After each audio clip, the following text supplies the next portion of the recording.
Élection République démocratique du Congo du 23 décembre 2018. Quelles assurances, quels espoirs pour ces processus électoraux?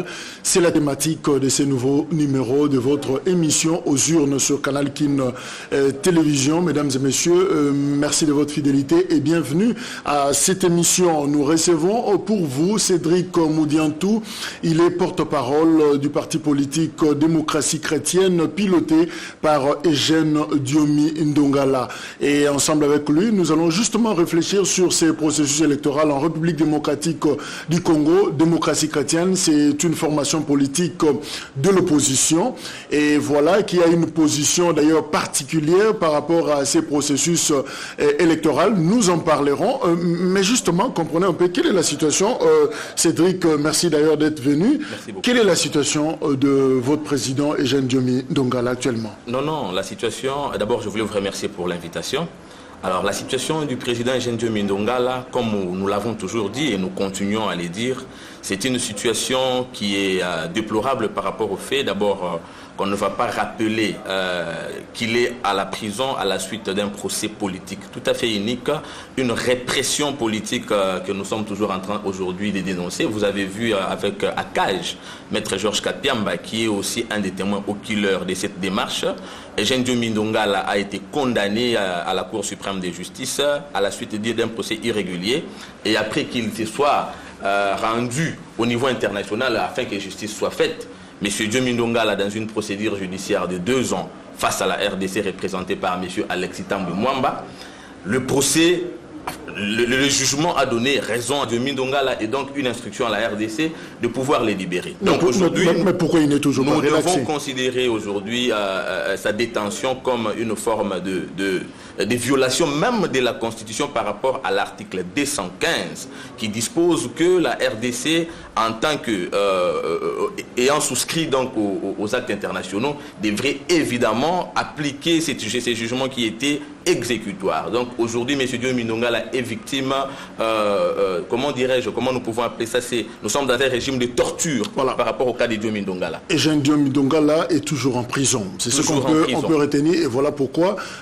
sa formation politique Démocratie chrétienne, dont vous êtes le porte-parole, a pratiquement boycotté les processus électoraux. Non, nous n'avons pas boycotté les processus électoraux parce que le président de la démocratie chrétienne est en prison.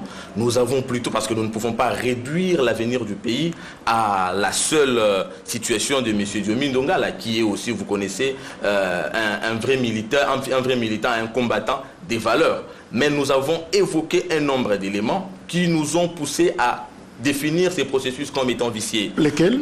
Bien sûr, aujourd'hui, vous êtes en train de voir, par exemple, le comportement de la CENI, une institution qui s'est voulue indépendante, mais une indépendance de nom qui a pris d'elle-même le pouvoir d'invalider des candidats sur base d'aucun fondement juridique.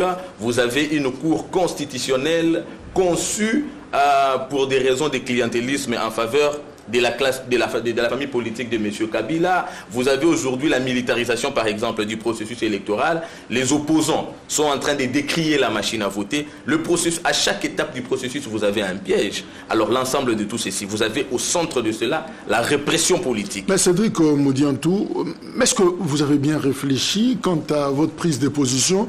Parce que quand vous dites qu'à chaque étape, il y a un piège dans ces processus électoraux, eh bien, la démocratie chrétienne juge bon karma de ne plus faire partie de ces bateaux. Mais est-ce que c'est une mesure lucide, bien réfléchie? Est-ce que ce n'est pas une passe que vous faites à la majorité au pouvoir? Non, mais quelle passe? Vous voulez accompagner les volontés d'un groupe d'individus du reste qui ne représente pas les aspirations du peuple congolais.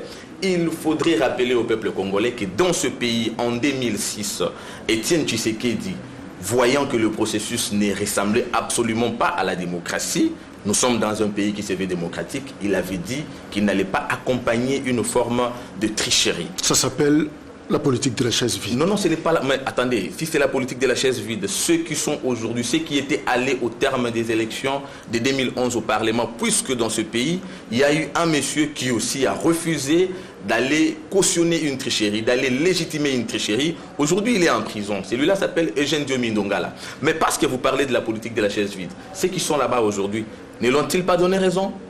N'ont-ils pas donné raison au grand maître Étienne Tshisekedi qui leur avait dit que dans cette assemblée-là, dans ces institutions-là, vous serez des dindons de la farce, vous accompagnerez un groupe d'individus. Nous en sommes où aujourd'hui? Donc moi je pense qu'il ne s'agit pas d'une passe faite au pouvoir. D'ailleurs, il faudrait rappeler que l'organisation des élections, le pouvoir organisateur, ce n'est pas l'opposition. Il y a la CENI en tant qu'organe technique et puis le gouvernement en tant que partenaire et pourvoyeur de fonds. Moi, je ne pense pas qu'une prise de position de l'opposition justifie, puisse prétexter un glissement par rapport à ce pouvoir. Il n'en est pas question. D'ailleurs, il y a eu un calendrier qui a été publié par la CENI.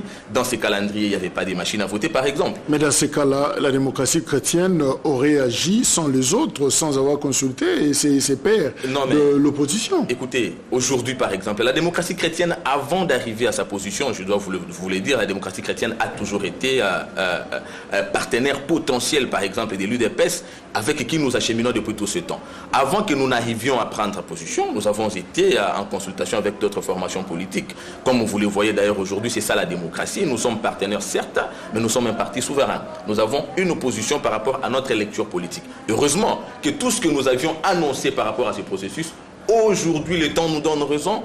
Ce qui est en train de se passer, l'invalidation des candidats et tout ce que nous sommes en train de dénoncer, le calendrier publié par la CENI elle-même, mais qu'elle a commencé à violer, notamment avec le problème d'enrôlement de la diaspora. Vous avez plus de 10 millions de Congolais. C'était des éléments, des failles, des faiblesses qui émaillaient ce processus. La démocratie chrétienne, en son temps, l'avait déjà dit. Donc aujourd'hui, c'est vraiment une bonne chose pour nous parce que la classe politique, l'opposition et même le peuple congolais se rendent compte qu'en dépit du fait de la mort d'Étienne Tshisekedi, il y a encore un leader politique qui incarne l'espoir des Congolais et qui aperçoit les choses à venir, bien entendu, par rapport à ses prises de position. La démocratie chrétienne n'a pas aligné un candidat président de la République. Dans un processus vicié, ce n'est pas important. Même pas à la législative nationale, ni moins à la législative provinciale. Ça revient au même, le processus vicié. Donc quand vous y allez, c'est pour accompagner... C'est pour accompagner ceux qui ont postulé aujourd'hui. Je prends le cas de l'UDPS. Ce n'est pas puisque l'UDPS a des postes dans ce pays, il n'y en a pas, mais c'est la base qui prend son parti en charge. Donc par rapport au problème des moyens, je crois qu'il n'y a pas de débat. Nous sommes un parti qui s'autofinance. Aujourd'hui, le président est en prison. Vous avez vu comment le parti est en train de fonctionner. Ça veut dire que le problème de moyens, certes, nous sommes un parti de l'opposition. Nous nous débrouillons avec les moyens de nos cotisations, les moyens de nos membres, mais ce n'était pas une raison pour nous de ne pas prendre part à ces élections. Nous avons pris part aux élections de 2011. Nous n'étions pas dans les affaires. Nous devrions prendre part aux élections de 2016, prolongées en 2017 et puis en 2018 par la volonté de la MP et consorts. On n'a pas pris part parce que nous avons fait observer, nous avons fait noter un certain nombre de faiblesses, un certain nombre d'intentions du pouvoir qui a déjà défini le processus par rapport à un but. Le but, c'est de se maintenir au pouvoir avec M. Chadari à la tête. Vous l'avez dit, dans moins de 60 jours, nous irons aux urnes, aux élections, le 23 décembre pour voter. Un nouveau président, de nouveaux députés nationaux, de nouveaux députés provinciaux. Cédric Moudiantou de la démocratie chrétienne, est-ce que vous croyez en ces processus ? Je venais de dire ici que nous n'avions jamais cru en ce processus. Croire en ce processus, ce n'est pas, puisque vous êtes en train de voir, il n'y a même pas d'informations, c'est comment je peux qualifier ça? C'est de la propagande, des actes propagandistes qui font croire. Mais attendez, un processus étayé sur base d'un certain nombre de principes. Par exemple, vous aviez les calendriers électoraux, vous avez la loi électorale. Par rapport au début, depuis le lancement de ces calendriers jusqu'à nos jours, je pense que nous n'avons pas les droits nous n'avons pas le droit de demander à notre peuple d'être dupe. Les indicateurs sont là, qu'il s'agit justement d'une pure distraction. Aujourd'hui, sur le plan technique, en dépit de tout ce qui est en train d'être raconté, vous voyez un certain nombre de véhicules aujourd'hui que l'armée dispose pour la police, ça veut dire le processus devient militarisé. Vous aurez certainement les militaires devenus agents électoraux. On vous montre des hélicoptères, je ne sais pas moi, hélicoptères de tourisme où vous avez un hélicoptère qui n'a pas une autonomie de 100 km ici en l'air, un hélicoptère qui ne peut pas prendre en son sein. Par exemple, 3, 4, 5 machines à voter. N'est-ce pas l'expression d'un vouloir politique du gouvernement congolais d'accompagner, de soutenir le processus électoral? On ne soutient pas les processus électoraux de cette manière-là. Écoutez, en 2006, il y a eu des élections dans ce pays. En 2011, il y a eu des élections dans ce pays. Quand M. Kabila avait derrière lui, prétendait avoir le soutien de la communauté internationale, nous avons vu ce qui s'est passé en 2006. En 2011, nous avons vu ce qui s'est passé en 2011. Puisqu'il y a des violations graves, aujourd'hui que la communauté internationale dénonce, puisqu'il faudrait respecter un certain nombre d'accords, notamment nous sommes en train de parler par rapport à Diomi Ndongala, par exemple, d'un accord que la République a avec la Cour des droits de l'homme de l'ONU, que la RDC a ratifié. Au vu de toutes ces violations, la communauté internationale prend position et on se dit, nous ne voulons plus de cette communauté internationale, nous sommes devenus un pays indépendant, on dirait que nous ne le sommes qu'hier, pourtant c'est depuis 1960. Donc quand on veut redresser un processus rappelé à l'ordre, la République ne veut pas et elle veut s'organiser à sa manière. Mais aussi derrière cette manière d'organiser, une intention de se maintenir au pouvoir en organisant une parodie d'élection et on ne veut pas une forme d'ingérence, une forme d'observation interne, d'observateurs internationaux puisqu'on veut tricher à huis clos. Moi je pense que ce n'est pas ça la souveraineté. La souveraineté normalement, quand on a accepté d'adhérer dans certaines organisations internationales, on cède une partie de ses responsabilités dans le fonctionnement, évidemment.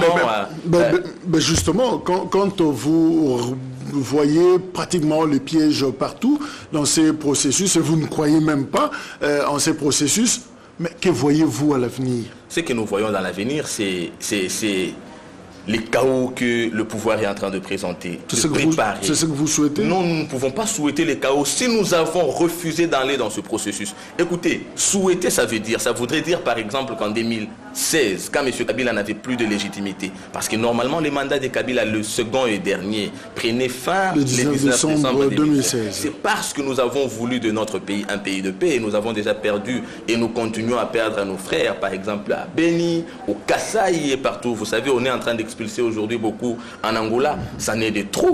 Alors, puisque nous voudrions que le pays les Congolais vivent paisiblement dans leur pays, avec quiétude et dans la paix, nous avons accepté, en dépit de tout, de négocier avec des gens qui n'avaient plus de pouvoir, qui ne pouvaient plus représenter le pays. Ça, c'est la volonté. Ça, c'est notre détermination à vivre, à donner à ce peuple un maximum de respect. Mais voilà, aujourd'hui, que cela n'est pas en train d'être fait, que cela n'est pas en train d'être observé, ce n'est pas à nous aujourd'hui de forcer le pouvoir à respecter. Nous n'avons qu'à demander au peuple, parce que c'est là aussi le problème. Quand il y a cette volonté d'un groupe d'individus de se maintenir par la force, la Constitution est claire. Nous ne sommes qu'en train de constater, en dépit de notre bonne volonté, après que l'accord ait été signé avec la CENCO, tout est violé. Qu'est-ce qui reste encore? Nous sommes dans un État démocratique. Donc vous ne voyez pas les élections le 23 décembre 2018, mais vous voyez plutôt les chaos. Nous ne voulons pas du chaos. Nous sommes légalistes. Nous sommes légalistes, nous sommes partis de la démocratie. Vérité et justice. Diomi Ndongala est en prison pour avoir revendiqué la vérité des urnes.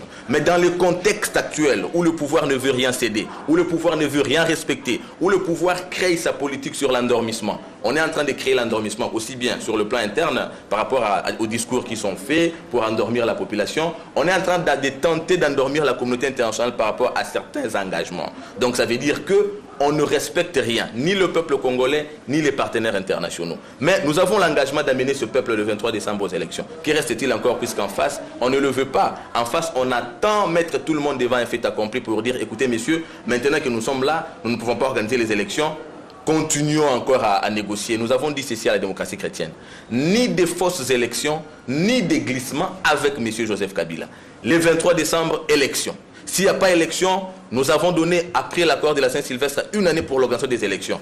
De manière cavalière, on s'est accordé 1 autre année. Que reste-t-il encore comme prétexte? Si après ces 2 années, il n'y a pas d'élection, ça veut dire le 23 décembre, il faudrait que le peuple congolais tienne compte du sens de l'article 64 qui dit le peuple congolais a le devoir de faire échec à tout individu ou groupe d'individus qui veut prendre le pouvoir par la force ou le conserver. Nous sommes dans un contexte de la conservation du pouvoir par la force. Mais est-ce qu'il y a possibilité maintenant là de sauver ces processus?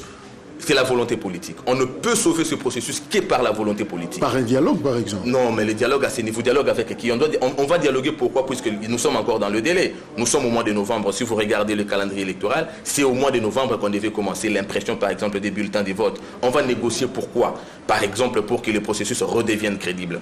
Faites la décrispation politique. Libérez les prisonniers politiques, que ceux qui sont en exil sur la base de prise de position de leur opinion, les exilés politiques, reviennent dans le pays. Ceux qui sont invalidés puisque le pouvoir s'est choisi ses adversaires, doivent être repris dans le processus. Ça sera un gage de confiance. Nous nous serons mis en confiance par rapport à tout cela, dans cette fourchette, dans cette marge qui nous reste, c'est moins de 60 jours, vous voulez qu'on fasse tout ça? Mais j'ai parlé de la volonté politique. Vous croyez que pour que l'on dise des prisonniers politiques être libérés, ça demande quoi? Il faudrait que les dieux saints descendent pour faire un arrêté. Dieu Mindonga sort de la prison, mais il ne sera plus candidat. Mais non, écoutez, M. Dieu Mindonga, j'ai dit, le processus devrait être inclusif. On doit prendre tout le monde. On ne peut pas exclure les gens. M. Diomi Ndongala doit être libéré. M. Jean-Claude Mouyambo doit être libéré. Les cas emblématiques cités dans l'accord de la Saint-Sylvestre. Vous avez M. Franck Diongo et d'autres leaders d'opinion. Ils doivent être libérés, mais qu'ils retrouvent aussi les trains du processus électoral, puisque sinon le processus ne sera pas crédible parce qu'il sera toujours exclusif. Là, on doit ouvrir les portes. Bien sûr, on doit ouvrir les portes. Et puis ça demande quoi comme délai, ça demande quoi comme un nombre de jours. C'est quelque chose, s'il y a la volonté qui peut être fait à 2, 3, 4, 5 jours, on a terminé, la question est résolue et nous continuons en bon train. Si par exemple cela demandera un timing, c'est à la classe politique de voir comment cela va se passer. Le plus important pour nous, c'est d'avoir un processus crédible, parce que avoir des élections comme en 2006 et 2011, des élections qui ont endeuillé le pays, ça ne donne absolument aucun intérêt, aucun gain pour ce peuple congolais. Élection ou négociation, vous optez pour? Nous avons dit, je venais de dire ici, ni de fausses élections, ni de glissement avec M. Kabila. Élection le 23 décembre dans un processus crédible. S'il n'y a pas de processus crédible et que les élections se passent à la manière du FCC, le 23 décembre, le peuple congolais se prend en charge et nous organisons les élections souveraines et libres après une période sans M. Kabila. Vous êtes porte-parole de démocratie chrétienne, parti de l'opposition. Et l'opposition congolaise, en tout cas une frange importante, est en pleine discussion sur la fameuse candidature commune de l'opposition pour le processus. Les élections du 23 décembre, vous y croyez aussi? Dans un candidat commun? Non, le candidat commun, ce n'est pas le problème, puisque dans un processus vicié, les élections ne représentent pas les poids des acteurs, notamment de l'opposition. Si nous étions dans un processus crédible, moi je ne crois pas qu'on tournerait autour de cette question, parce que c'est la population qui déciderait aux urnes.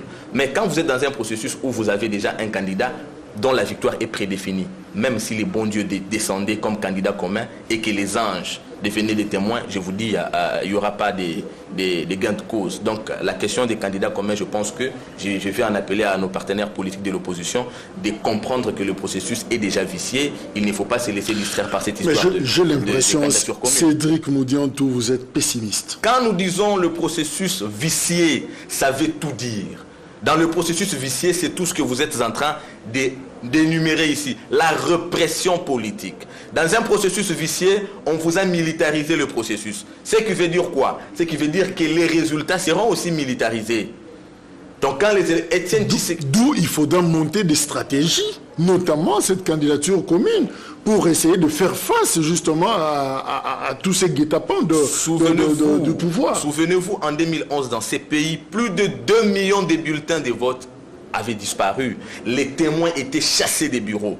Vous allez prendre quelles dispositions quand vous êtes face à un régime policier, à un régime militaire, à un régime qui est acquis à la répression, avec une justice réduite à un instrument de répression? Quelles dispositions avez-vous à prendre? Ça aussi, ce sont des éléments que nous avons inscrits dans le cadre d'un processus vicié. Nous avons besoin d'un processus crédible. Le processus crédible met tout le monde en confiance. de s'engager. On peut mettre tout ce que vous voulez. Etienne Tshisekedi en 2011, il y a eu toutes les preuves. Il y a des observateurs internationaux qui l'ont fait remarquer. Il avait gagné les élections. Et puis Etienne Tshisekedi n'avait pas besoin d'un candidat commun, on doit se le dire. Mais en dépit de ça, il avait perdu les élections. Il avait, M. Ngoï Moulunda avait cité les noms de Kabila, tout comme en 2006 avec Jean-Pierre Bemba. Donc ne croyez pas que l'histoire ne va pas se répéter. L'histoire va se répéter quand vous voyez le FCC aujourd'hui réunir des gens, donner l'argent, on réquisitionne 200 bus Transco.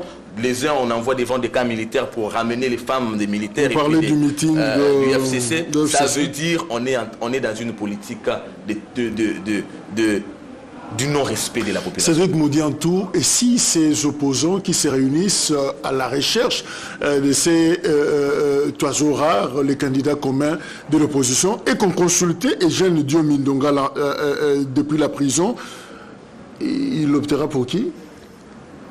Je pense que Eugène Diomi Ndongala, c'est un homme de principe. L'option qu'il prendra par rapport à cette histoire, c'est d'exhorter à l'opposition d'exiger plutôt un processus crédible. C'est tout. C'est ça la position officielle du parti.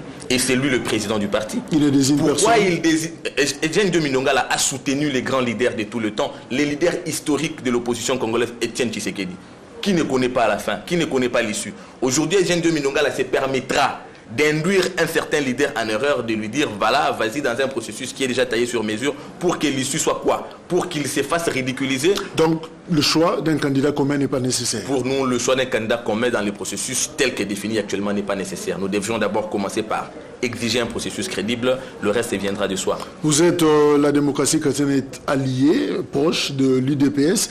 Comment est-ce que vous comprenez le comportement de l'UDPS actuellement? Nous sommes partenaires de l'UDPS, parmi les meilleurs d'ailleurs, si pas l'unique. Je pense que le comportement de l'UDPS est souverain. Nous ne sommes pas donneurs de leçons de l'UDPS. Tout ce que nous savons, c'est que la stratégie de l'UDPS aussi est définie d'une certaine manière. L'adversaire n'est pas l'UDPS. Le plus important pour nous, c'est de faire partir ce régime. Le comportement de l'UDPS, nous ne sommes pas en train de faire des suspicions comme les uns le font dans les réseaux sociaux. Nous en appelons plutôt à l'unité de l'opposition afin de faire face à un régime qui est contre le peuple congolais. Donc nous n'avons pas de jugement à apporter à l'UDPS. L'UDPS, c'est un parti souverain. L'UDPS, c'est un parti partenaire. C'est un parti ami depuis plusieurs années. Donc sa prise de position est motivée par rapport à sa stratégie. Et dans quelques jours, ça sera la campagne électorale. Vous n'allez pas vous aligner derrière quelqu'un, non? C'est contradictoire. Si nous nous alignerons derrière quelqu'un, ça veut dire nous accompagnerons celui-là dans un processus que nous avons rejeté. Donc la démocratie chrétienne ne sera là que pour observer. Nous sommes hors d'un processus vicié. Nous sommes hors d'un processus moins crédible. Nous ne pouvons pas non plus être derrière des gens pour les accompagner dans un processus moins crédible. Mais vous ne négocierez pas non plus de postes après? Non, mais négocier. Au cas où. Négocier quel poste par exemple? Ministériel, oui. Dans quel régime? Au cas où un opposant passait. Un député national élu parmi les mieux élus, qui ne veut pas aller dans des institutions corrompues comme celle-ci, va-t-il se contredire? Je parle de Diomi Ndongala. Va-t-il se contredire pour des raisons d'avoir des postes? Non. Je pense que notre parti est clair, nous disons vérité et justice, et puis nous nous appelons parti des opprimés. L'opprimé, c'est le peuple congolais. Nous sommes en train d'atterrir, malgré votre position rigide contre les processus, mais la CENI, ça évolue quand même à la CENI. On sent il y a déploiement de kits électoraux, on a vu des engins, grâce à la solidarité de l'armée, le gouvernement a mis la main dans sa poche pour essayer de pouvoir, et d'ailleurs la CENI vient de lancer sa radio, il a maintenant une radio, bientôt on aura une télévision de la Commission électorale nationale indépendante pour une forte sensibilisation, mais ça avance. Hein. On va sensibiliser la population pour aller voter avec la machine à voter. On dirait que le peuple... Nous ne devons pas oublier une chose. La période électorale ne doit pas... Surtout c'est vous les hommes de la presse qui devrez faire ce travail. Nous devrions avoir de la compassion et du respect pour notre peuple. Des gens qui ont travaillé depuis 17 ans. Quand nous venons tous dans une période électorale devant la population, tous nous amenons un discours. Mais pour ceux qui ont géré, le discours s'appelle bilan. Ils amènent quel bilan? Quel est ce bilan qui leur donne l'assurance de gagner les élections? Ou bien c'est simplement pour avoir caporalisé la CENI? Alors moi je pense que le peuple congolais n'est pas dupe. Ce n'est pas puisqu'on est en train d'exploiter une pauvreté entretenue, une pauvreté conçue et entretenue, pour que vous ayez un stade comme vous l'avez eu, des gens qui sont venus prendre 15 000, 10 000 francs. Je pense que ça, c'est un autre aspect des choses. Le peuple congolais n'est pas dupe. Le peuple congolais ne suit pas ces mouvements de mirage. Le peuple congolais sait pour le moment que le plus important pour lui, c'est l'avenir de ce pays, l'avenir de ses enfants, qui ne se fera jamais avec ces régimes, qui n'a rien reçu. Nous sommes dans un régime, dans un système qui nous a mis dans le chaos et il faudrait que ce système passe, que nous reconstruisions ce pays par la suite. Et si on enlevait l'utilisation de la machine à voter, ça peut vous rassurer? Il n'y a pas que la machine à voter qui est l'élément qui fait que les processus soient viciés. Et je venais d'énumérer un nombre d'éléments ici. Il faudrait que les processus redeviennent crédibles. La machine qui ne se conforme à aucun soubassement légal devait être écartée. Il faudrait que l'on fasse la décrispation politique, qu'on reprenne tout le monde dans le processus. Il faudrait que nous soyons rassurés même de la Cour constitutionnelle. Mais Cédric Moudianto, quand vous parlez de la textualité, la légalité même de la machine à voter, l'utilisation de la machine dans ces processus, eh bien, Nanga, le président de la Commission électorale nationale indépendante, continue à déployer le kit. Est-ce qu'on peut dire que le débat machine à voter est dépassé?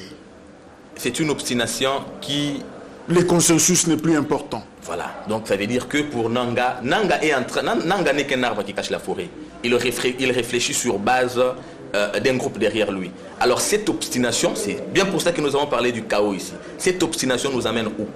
Est-ce que le peuple congolais acceptera-t-il encore de vivre tout ce qu'il a vécu après tout ce temps? Moi je vous dis non. Si nous avons apaisé ce peuple congolais en 2016, c'est puisque nous avions confiance. Nous avions eu confiance, malheureusement, nous nous sommes fait duper. Nous nous sommes fait dribbler. Ça ne sera plus le cas. Le peuple congolais, par ces régimes, le peuple congolais n'est plus naïf. Après le 23 décembre, Nanga est en train de faire son obstination. Ce n'est pas un problème. On dirait que le peuple ne comprend rien. Comme si on était dans une nangatisation du processus. Une nangatisation du processus, comme vous venez de le dire. Monsieur Nanga est maître mot. Monsieur Nanga n'écoute personne. Plus question de consensus. On chasse des candidats présidents de la République qui ont payé 100 000 $ pour être candidat. Mais un monsieur qui est...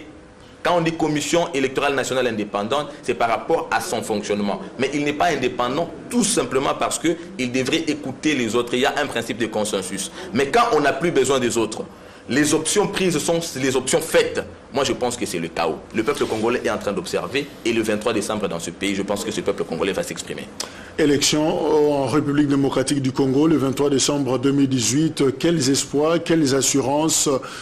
Cédric Moudianto a parlé. Vous l'avez suivi religieusement, porte-parole de la démocratie chrétienne, qui d'ailleurs ne prend pas part à ces processus électoraux, mais plutôt voit derrière ces processus l'image du chaos pratiquement au regard de tous les pièges qui sont installés par-ci par-là par rapport à ces processus électoraux. C'est la fin.